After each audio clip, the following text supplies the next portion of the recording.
Let's talk about the 5.7 today. Is it worth it? Is it a gimmicky cartridge? Should you buy a 5.7? Well, in order for me to answer this question, we need to go to fantasy land for a second. So, I'm Neil. I'm like, I need guns. Lots of guns. And I can have any gun I want with any ammunition. It doesn't matter. It's all at my fingertips. If I was put into a role where I absolutely could not take a long gun, for whatever reason, X, Y, and Z, I cannot take an AR-15 or a SCAR-17 or something like that. Yes, the 5.7 makes sense. It can fit into that role. You can match a pistol with your rifle. They hold a stupid amount of ammunition compared to other pistols because the round is so narrow. One caliber, that's it. Good to go. However, we live in reality. And the problem is the NFA. The NFA effectively killed the 5.7 because where does the 5.7 excel? In a 10.5 inch barrel, 10 inch barrel, something like that, under full auto. With the light recoil, super controllable. The NFA is the reason that the SS90 is so incredibly expensive, which was the round for 5.7. Great against soft targets, plus it took down soft armor. It was an AP round, good to go. The different ones that were really awesome that the NFA killed, now I think you can still get this one, I forget what the hell, I believe this is the FN ones that are blue, but it's only at 2,300 feet per second. The SS90, 2,800 feet per second at the muzzle. That's insane. That's not even fair, because the 5.7 fits in somewhere between like your pistol calibers, your rifle calibers, right here in the middle, your Goldilocks, well that would be the FN 5.7. However, the NFA killed it. So, would I take a 5.7 in the real world? We're looking at 16-inch barrel, semi-auto. No, absolutely not. The 223 makes the FN 5.7 look stupid. The only way the FN 5.7 is nice is in like the P90. Like that was a packaged thing. Like the round, the rifle, everything, full auto, it all came together in this perfect world of existence that made like a supernova of awesomeness. But the NFA just stomped all over that rifle. Just smashed it right into the ground. Now as like an SOT-07, yeah, you can make one, but that's not the same. Now the pistols, yes, they do have high capacity, but the controls are wonky because the grip is so long, or at least for me with my little T-Rex thumbs.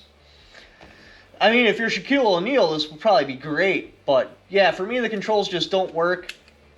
As far as like the mag release, I gotta twist the firearm, go like that. The caliber, like, no one uses it, so like, let's say the zombie apocalypse happens and I kill this security guard zombie, and in his holster he has an FN 5.7, I'd be pissed. I'd be mad. I'd be like, why did you choose that?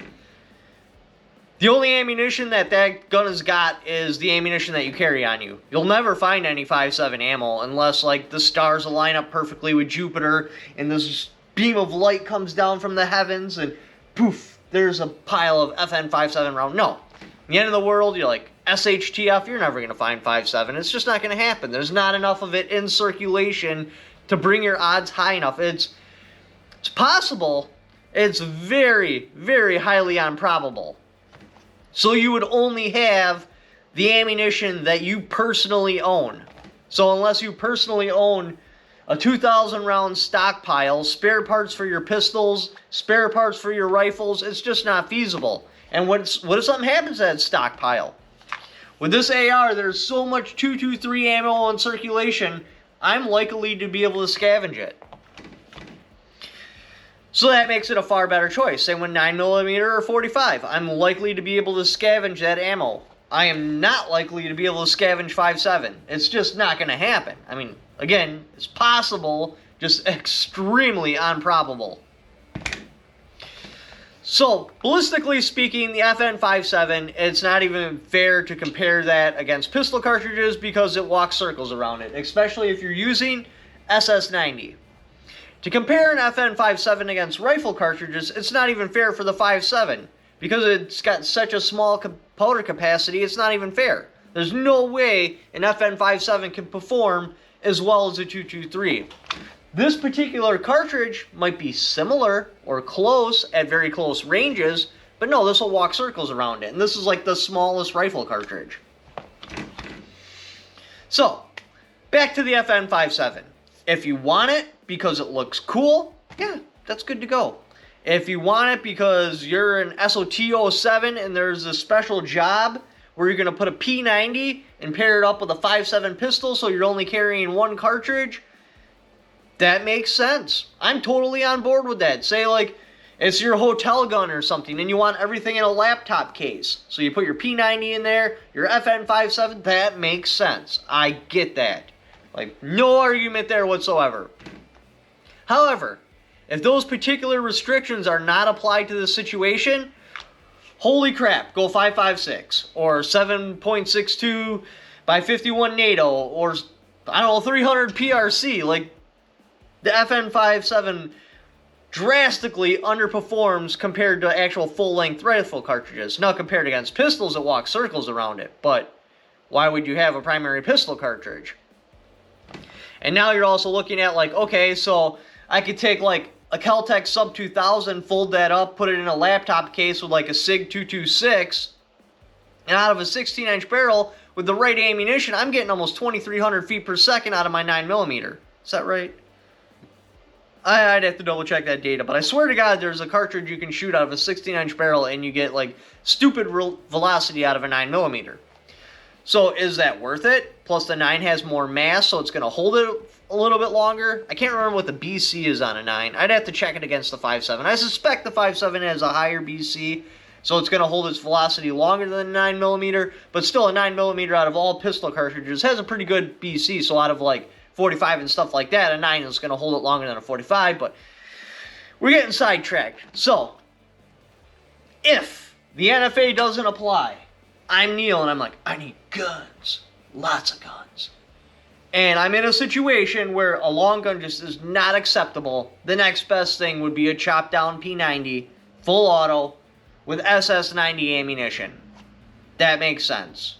But we live in the real world, so that can't happen. So for me at least, and this is my opinion, no, the 5.7 has no place for me.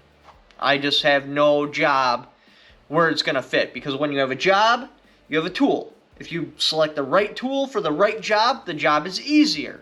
I would not take apart a car with a pair of vice grips or try to fix a door with a rolling pin. I could. It's possible. It's just not a good time. So for me, again, just to recap, I'm not really a big fan of the 5.7 because the NFA killed it. If the NFA goes away someday, oh yeah, I'll definitely be a fan because of the size, the capacity, the SS90 ammunition. Like, yeah, I would totally be a fan. But anyway, thank you for watching. Don't forget to subscribe.